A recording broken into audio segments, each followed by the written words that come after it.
नाही, त्या दोघांच्या अंतर्गतला तो विषय आहे. आपली ही जी भूमिका आहे न्यायाची, त्या भूमिकेपासून आपण थोडंही दूर जाणार नाहीत. ते त्यांचं त्यांचं काय करायलेत, काय व्यक्त होईलेत, त्यांनी काय करायला पाहिजे हे ज्यानं त्यानं स्वतःवर घेऊन ती गोष्टी केल्या पाहिजेत.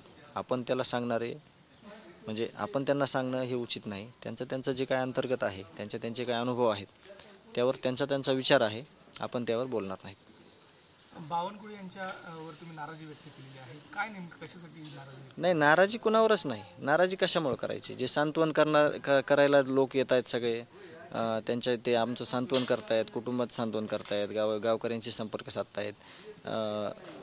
गावकऱ्यांनी जी व्यक्त केलेली खंत आहे ती एक मांडली मी. जे काही आज मीटिंग होणार आहे त्या संदर्भात मला जे काही गावकरी सकाळी बोलले ते मी मांडलेलं आहे की एका पक्षाचा बूथप्रमुख असणारा संतोष अण्णा देशमुख, माझे मोठे भाऊ, यांची हत्या होऊन आज 70 दिवस होत आलेत.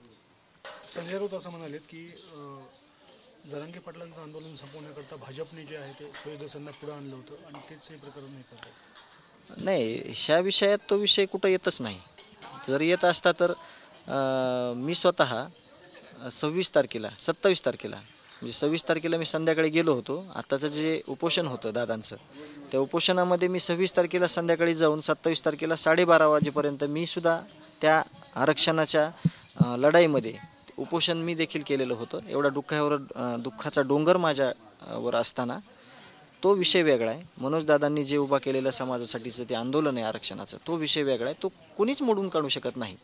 कारण अखंड मराठा समाज आहे, तो दादांच्या सोबत आहे आणि त्यांची जी भूमिका आहे ती समाजाची भूमिका आहे. समाजाचं जे हित आहे, ज्याच्यात समाजाला ज्याच्यातून काही फायदा होणार आहे त्याचा लढा तो आहे. त्याच्यामुळं याच्यात कोणी मोडीस काढूही शकत नाही, कोणी षडयंत्रही करू शकत नाही आणि त्यावर सगळे जे समाज आहे तो ठाम आहे आंदोलनावर आणि पुढची जी दिशा ठरवतील दादा त्या दिशेवर.